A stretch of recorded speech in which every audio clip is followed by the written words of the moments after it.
कांग्रेस के कद्दावर नेता और सूबे के वित्त मंत्री राधाकृष्ण किशोर के साथ खेला हो गया है। पहले बॉडीगार्ड और फिर कई बयान, और इससे पहले अगर देखें तो अपनी ही पार्टी के प्रदेश नेतृत्व पर सवाल खड़े किए थे। लेकिन अब पूरे मामले में अपने ही जाल में मंत्री जी फंस गए हैं। तभी तो ना तो सरकार तवज्जो दे रही है और ना ही पार्टी खुलकर इनके बॉडीगार्ड लौटाने और सम्मान नहीं मिलने के आरोप पर कोई पक्ष रख रही है, क्योंकि हाल के दिनों में राधाकृष्ण किशोर काफी सुर्खियों में रहे। पहले प्रदेश अध्यक्ष के खिलाफ मोर्चा खोला और अब गृह विभाग से लेकर अपने ही विभाग के अधिकारी और सूबे की डीजीपी तदाशा मिश्रा पर कई सवाल खड़ा कर दिया। पिछले अगर 10 दिन की बात कर ले तो राधाकृष्ण किशोर 10 दिनों से मंत्री होते हुए भी बिना किसी बॉडीगार्ड के घूम रहे हैं। कोई भी सुरक्षा घेरा इनके पास मौजूद नहीं है। लेकिन किसी अधिकारी ने उनसे दोबारा इस मुद्दे पर चर्चा करना भी मुनासिब नहीं समझा और ना ही पार्टी आला कमान यानी कांग्रेस पार्टी का प्रदेश नेतृत्व इस पूरे प्रकरण पर एक शब्द भी अब तक कुछ बोल पाया है।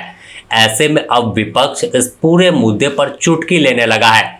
लेकिन हाल के दिनों में हुए घटनाक्रम ने एक बात साफ कर दिया कि मंत्री जी खुद फंस गए हैं और सरकार में होते हुए अधिकारी नहीं सुन रहे, तो दूसरी तरफ पार्टी में हैं लेकिन पार्टी में इनकी कोई बात कर ही नहीं रहा है। ऐसे में अब मंत्री जी क्या करेंगे, यह सवाल सभी के मन में है। ऐसे में चलिए पूरा मामला समझाते हैं कि आखिर कहानी कैसे शुरू हुई और क्या कुछ अब तक हुआ। राधाकृष्ण किशोर हेमंत सरकार के कैबिनेट में मंत्री है, राज्य के वित्त और संसदीय कार्य मंत्री की जिम्मेवारी संभाल रहे हैं। लेकिन अचानक पिछले 3 महीने से राधाकृष्ण किशोर की राजनीति पार्टी से हटकर शुरू हुई।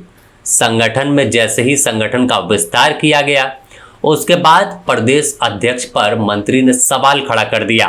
वह भी किसी बैठक या बंद कमरे में नहीं, बल्कि खुलेआम मीडिया के सामने सोशल मीडिया पर पत्र वायरल करने लगे। इसके बाद कई बयान आया जिससे सीधे निशाने पर इनके प्रदेश अध्यक्ष केशव महतो कमलेश रहे। इसके पीछे की कहानी बताई गई कि कुछ अपने चहेते को मंत्री जी जिला अध्यक्ष बनवाना चाहते थे, लेकिन पार्टी आला कमान ने इस बात को खारिज कर दिया और इसी से प्रदेश अध्यक्ष पर ही मंत्री भड़क उठे थे। इसके बाद अब जुलाई का महीना आया, फिर अधिकारियों से इनकी अनबन शुरू हुई, जिससे कहा गया कि अधिकारी खुद को मंत्री से ऊपर समझने लगे।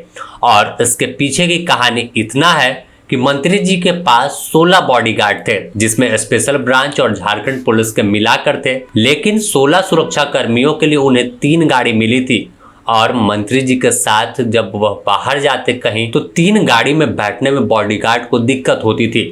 मंत्री ने विभाग को एक पत्र लिखकर गाड़ी की डिमांड की, लेकिन कहा गया कि उनसे वापस एक गाड़ी काफिले की मांग ली गई, यानी 3 में से एक और गाड़ी कहा गया कि आप वापस दीजिए, आपके पास 2 ही गाड़ी रहेगी, जिससे मंत्री जी को गुस्सा आया और फिर गाड़ी ही पूरी वापस कर दी। साथ ही सभी जवानों को लौटा दिया और बिना सुरक्षा के घूमने लगे। मंत्री ने बताया कि उन्हें 16 जवान मिले और 3 गाड़ी उनके पास थी। ऐसे में यात्रा करने में दिक्कत थी।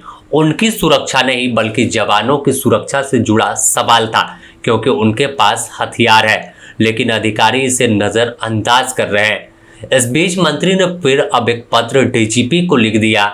जब कहीं बात नहीं बनी, उनकी गाड़ी वापस ले ली गई, सुरक्षा वापस कर दिया, तो जिसमें सीधे तौर पर सवाल मंत्री ने डीजीपी तदाशा मिश्रा पर खड़ा कर दिया और पूछा कि झारखंड के पूर्व अधिकारी, तमाम नेता और आम लोगों की सुरक्षा का जो गाइडलाइन है, जो मानक है, वो क्या है?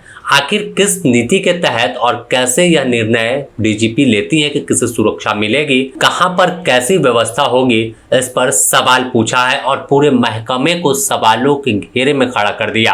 पत्र में सीधे तौर पर जमशेदपुर की घटना का भी जिक्र किया और कहा कि आपकी पुलिसिंग फेल हो गई। बजट और संसाधन के बाद भी सुरक्षा सिर्फ कागजों पर दिखती है। पीसीआर वैन में एक जवान नहीं रहता, ड्राइवर और एक पुलिस अधिकारी को तैनात किया गया है। ऐसे में वह खुद असुरक्षित है। डीजीपी को मंत्री ने लिखे पत्र में साफ कह दिया कि हट धर्मिता छोड़िए और सुरक्षा व्यवस्था को बेहतर करने पर जोर दीजिए। अब इन तमाम घटनाक्रम के बाद चर्चा शुरू हुई कि मंत्री इस्तीफा दे सकते हैं। हालांकि इस पर उन्होंने अब तक कोई बयान नहीं दिया है, लेकिन जिस तरह से हाल के दिनों में तेवर में मंत्री दिखे हैं, उसके बाद गाड़ी और सुरक्षा वापस कर दिया, यह कोई सामान्य बात नहीं है। आगे हो सकता है कि वह कोई बड़ा स्टेप उठा ले, क्योंकि माना जाता है कि राधा कृष्ण किशोर कभी झुककर बात नहीं करते। वह हमेशा सिद्धांत और नीति पर बात करते हैं, जिसका जिक्र उन्होंने पहले भी कई अपने पत्र और बयान में किया है। उन्होंने बताया कि वह काफिला और सुरक्षा की बात सीएम से मिलकर 2 मिनट में खत्म करा ले, लेकिन प्रोटोकॉल में वह अधिकारियों से ऊपर है। तो आखिर अधिकारी बेलगाम है तो उन्हें कंट्रोल करने की जिम्मेवारी भी मंत्री के पास होती है। इधर अब इस पूरे विवाद पर पूर्व मंत्री भानु प्रताप शाही ने मजा लिया है और पूछा कि आखिर सरकार में क्या चल रहा है। उन्होंने लिखा कि मंत्री राधा कृष्ण किशोर पलामू से हैं, ऐसे में उन्हें सुरक्षा वापस नहीं करनी चाहिए थी। लेकिन भानु प्रताप शाही ने आगे कहा कि जब सरकार में गलत हो रहा था उसका समर्थन कर रहे थे, तो आज आवाज उठाने से आपकी आवाज दबी है, तब आपको लगा कि कुछ गलत हो रहा है।